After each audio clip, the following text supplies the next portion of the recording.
As a member of the General Sunday School presidency, Como faço parte da presidência geral da escola dominical, tenho a sensação de que deveria começar dizendo: bom dia, turma.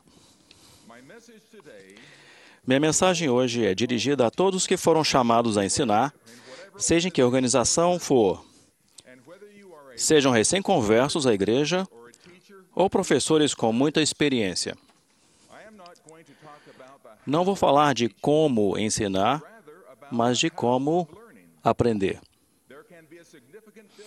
Pode haver uma grande diferença entre o que o professor diz e o que a classe escuta ou aprende.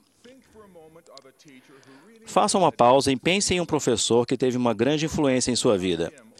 O que havia nessa pessoa para vocês se lembrarem do que ela ensinou ou o que fez com que vocês quisessem descobrir a verdade por si mesmos ou utilizar seu arbítrio para agir em vez de ficar passivos. Ou seja, o que havia nela que fez com que vocês aprendessem? O que esse professor tinha de diferente dos outros? Um professor e escritor de sucesso disse: o mais importante no aprendizado é a atitude do professor. Vejam que o mais importante no aprendizado não é há quantos anos o professor já é membro da igreja, quanta experiência ele tem, nem seu conhecimento do Evangelho e de técnicas de ensino. O mais importante é a atitude, ou espírito, pelo qual o professor ensina. Em uma reunião mundial de treinamento de liderança, o elder Jeffrey R. Holland contou esta história. Faz anos que gosto da história que o presidente Packer contou sobre o professor que William E. Barrett teve na escola dominical quando era menino. Chamaram um senhor idoso dinamarquês para ser o professor de uma classe de meninos desordeiros. Ele não sabia inglês muito bem e tinha um sotaque dinamarquês muito forte.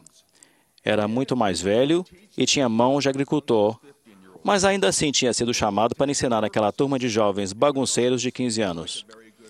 Para todos os efeitos, não parecia ter sido uma escolha muito boa, mas o irmão Barrett costumava dizer, e essa é a parte que o presidente Packer cita, que esse homem, de algum modo, conseguiu ensiná-los, que apesar de todas as barreiras e todas as limitações, esse homem tocou o coração daqueles jovens bagunceiros de 15 anos e mudou a vida deles.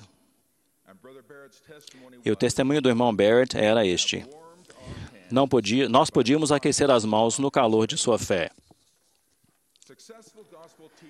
Os bons professores do Evangelho amam o Evangelho. São entusiasmados com o Evangelho. E como amam seus alunos, querem que eles sintam o mesmo e que experimentem o que eles experimentaram. Ensinar o Evangelho é transmitir o amor que temos por ele. Irmãos e irmãs, a atitude de professor não é algo que se aprende, é algo que se apreende. Então, o que fazer para desenvolver a atitude necessária para ser um professor de sucesso? Quero abordar 4 princípios básicos do ensino do Evangelho. Primeiro, mergulhem nas Escrituras. Não é possível amar o que não se conhece.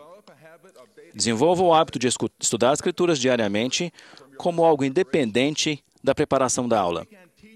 Antes de ensinar o Evangelho, precisamos conhecê-lo.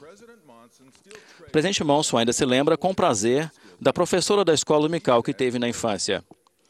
Ele disse: quando eu era menino, tive a experiência de sentir a influência de uma professora muito eficaz e inspirada, que nos ouvia e nos amava. Seu nome era Lucy Gertz. Em nossa classe da escola dominical, ela nos ensinou a respeito da criação do mundo, da queda de Adão e do sacrifício expiatório de Jesus. Trouxe para a nossa sala de aula como convidados de honra Moisés, Josué, Pedro, Tomé, Paulo e, é claro, Cristo. Embora não os víssemos, aprendemos a amá-los, honrá-los e imitá-los. Lucy Gertz conseguiu levar esses convidados de honra para a sala de aula porque os conhecia. Eles eram amigos queridos e, por causa disso, seus alunos aprenderam a amá-los, honrá-los e imitá-los. O Senhor disse a Hiram Smith: não procures pregar minha palavra, mas primeiro procure obter minha palavra. Essa administração se aplica a todos nós. O Senhor ordenou que examinássemos as Escrituras, que nos banqueteássemos com elas e que as entesourássemos. Se com sinceridade estudarmos a palavra do Senhor e meditarmos sobre ela, teremos conosco o seu Espírito. Passaremos a conhecer a sua voz. Pouco depois que fui chamado para presidir uma estaca, a presença de nossa estaca foi treinada por uns 70 diária. Durante o treinamento, fiz uma pergunta a ele e respondeu: "Boa pergunta. Vamos procurar a resposta no Manual Geral de Instruções." Então abrimos o manual e lá estava a resposta para a minha pergunta. Um pouco depois, ainda no treinamento, fiz outra pergunta. Mais uma vez ele disse: "Boa pergunta. Vejamos o que diz o manual." Não me arrisquei a fazer mais nenhuma pergunta. Acho que seria melhor ler o manual. De lá para cá me ocorreu que o Senhor poderia nos dar uma resposta semelhante quando procuramos com dúvidas ou preocupações. Ele poderia dizer: "Boa pergunta. Se você examinar o capítulo 5 de Alma ou a seção 76 de Doutrina e Convênios, verá que eu já lhe falei desse assunto." Irmãos e irmãs, é contrário à ordem do céu que o Senhor repita para cada um de nós, individualmente, o que Ele já nos revelou a todos coletivamente. As Escrituras contêm as palavras de Cristo. Elas são a voz do Senhor. O estudo das Escrituras nos treina a ouvir a voz do Senhor. Segundo, apliquem na vida aquilo que aprenderam.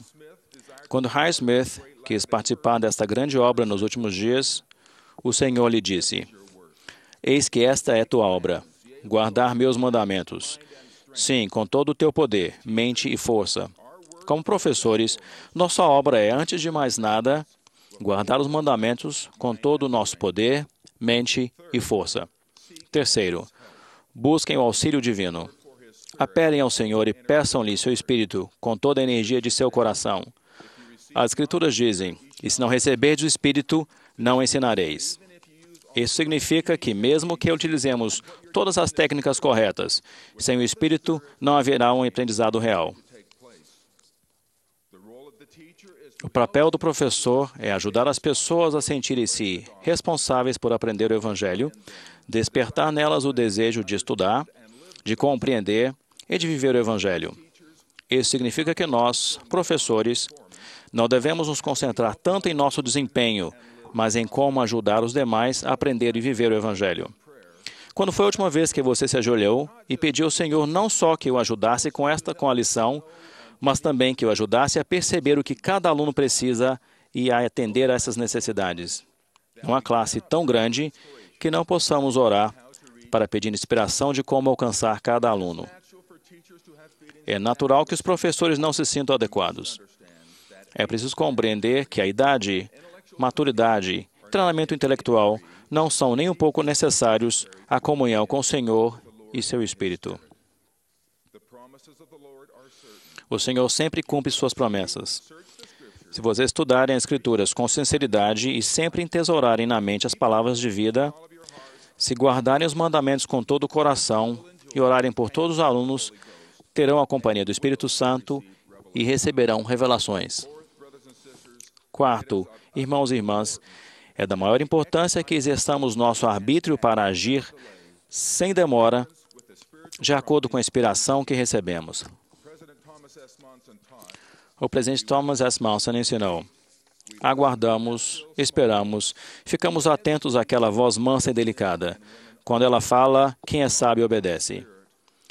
Não se pode deixar para depois a obediência aos influxos do Espírito. Não tenham medo de empregar o arbítrio para agir de acordo com as ideias e impressões que o Espírito do Senhor colocar em seu coração. Talvez achem isso estranho no princípio, mas prometo-lhes que as experiências mais ternas e gratificantes que terão como professores acontecerão quando se sujeitarem à vontade do Senhor e seguirem nas inspirações que receberem do Espírito Santo. Essas experiências fortalecerão sua fé e lhes darão mais coragem no futuro. Caros professores, vocês são os grandes milagres desta igreja. O encargo que lhes foi confiado é sagrado. Nós os amamos e confiamos em vocês. Sei que se estudarmos as Escrituras e vivermos de forma a ser dignos da companhia do Espírito Santo, O Senhor nos apoiará em nossos chamados e responsabilidade para cumprirmos a tarefa que o Senhor nos deu. Que todos consigamos isso é minha oração, em nome de Jesus Cristo. Amém.